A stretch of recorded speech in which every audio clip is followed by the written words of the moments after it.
Students, today we have to discuss about Gibbs free energy. In the last class, we have introduced the Gibbs free energy. So we know that Gibbs free energy is denoted by Z.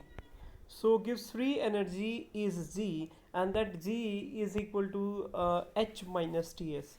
So Gibbs free energy is enthalpy minus T into S, that is temperature into entropy. Okay, G is your Gibbs free energy, H is your enthalpy, T is temperature, S is your entropy. It is a state function. State function means that Gibbs free energy depends only on the initial and final state, does not depend upon the path followed. It is a extensive property. Delta Z is equal to delta H minus T delta S at constant temperature. If we have to calculate the change in Gibbs free energy, that is equal to change in enthalpy, and if temperature is kept constant, then T delta S, that is change in entropy. So what is this? It is defined as the amount of energy for a system that can convert into useful work. Also we can define the Gibbs free energy from this particular expression, that is, it is the amount of energy required that can convert into useful work done. So why we introduce G? Gives free energy introduce क्यों किया गया भाई?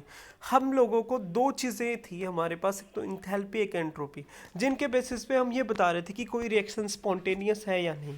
अब reaction की spontaneity उन दोनों चीज़ों से इंडिविजुअली डिफाइन नहीं हो रही थी, तो इसके लिए हमने दोनों की कंबाइंड टर्म डिफाइन की. That combined term is known as गिव्स free energy, that is G is equal to H minus T S, और delta G is equal to delta H minus T delta S. If delta Z is negative, then reaction is spontaneous. If delta Z is positive, reaction is non-spontaneous. And if delta Z is equal to 0, then reaction is in equilibrium. Okay. So, what are the conditions at which delta Z is negative? अगर आपके पास H और TS दोनों ही negative रहेंगे, हमारे पास क्या है भाई, delta G is equal to delta H minus T delta S. अगर हमारे पास दोनों ही H और TS, जो हमारे पास H की वैल्यू है और TS की वैल्यू, वो दोनों ही अगर नेगेटिव रहते हैं, तो एनर्जी फैक्टर क्या करेगा, फेवर करेगा और रेंडमनेस अपोज करेगा. तो क्या होगा, आपके पास G नेगेटिव रहेगा. इसका मतलब S ग्रेटर देन जीरो होना चाहिए हमेशा ही.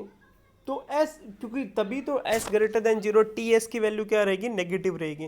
When both H is equal to T S, the process, अगर H और टी एस इक्वल हैं दोनों के, तो डेल्टा जी जीरो हो जाएगा, प्रोसेस इक्विलिब्रियम में रहेगी. अगर H और टी एस दोनों पॉजिटिव हैं, तो रैंडमनेस फेवर्स, तो इसका मतलब आपके पास रिएक्शन नॉन स्पॉन्टेनियस रहेगी. क्यों? इस केस में डेल्टा जी कैसा हो जाएगा, पॉजिटिव हो जाएगा भी. अब H greater than T S है, तो रिएक्शन क्या रहेगी, नॉन स्पॉन्टेनियस. क्यों? H टी एस से ज़्यादा है तो नेगेटिव नहीं रहेगा, क्योंकि डेल्टा H अगर ज़्यादा है टी एस से तो पॉजिटिव आएगी वैल्यू. अगर H कम है तो डेल्टा जी नेगेटिव रहेगा, तो रिएक्शन स्पॉन्टेनियस रहेगी. H और टी एस इक्वल है तो प्रोसेस इक्विलिब्रियम में रहेगी. तो आप इन तीनों चीज़ों को बिल्कुल ध्यान में रखें. We have to see if the value of enthalpy is greater than T S value, if the value of enthalpy is less than T S value, if the value of enthalpy is equal to T S value. So there are few more processes. If delta H is negative, TS is positive, then the process is spontaneous and Z is negative.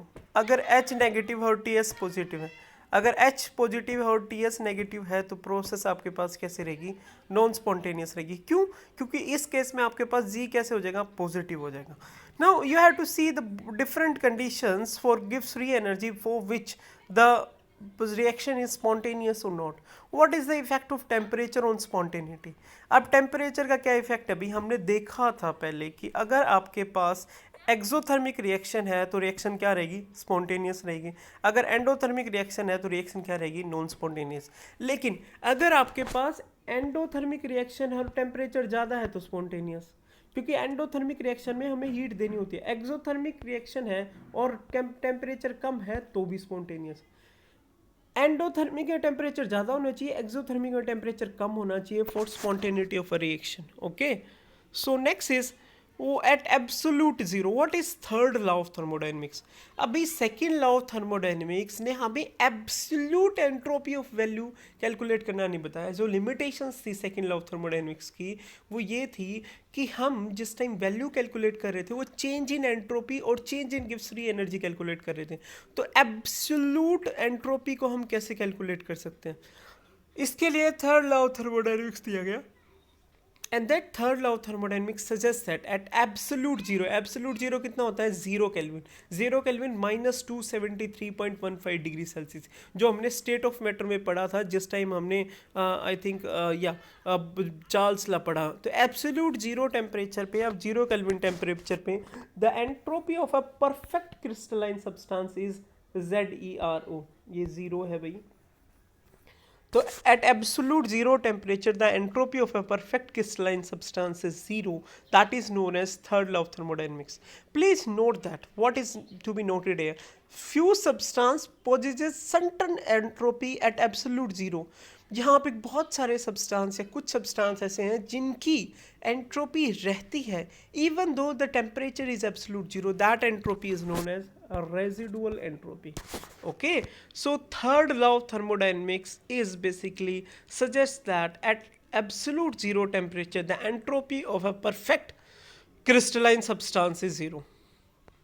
Okay, the origin of residual entropy. अब residual entropy होती क्या है? Residual entropy composed of entropy क्या होती है भाई? Degree of randomness. Even though अगर हमारे पास absolute zero temperature पे होता है तो क्रिस्टल्स जो हैं जो ए बी टाइप के मॉलिक्यूल्स बनाते हैं या फिर सिमिलर एटम्स के, so there is little energy difference between A B and A B B A and B A.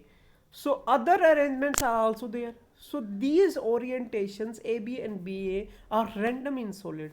This gives rise to randomness of particular substance, and that is called as residual entropy, which is left at 0 Kelvin temperature also.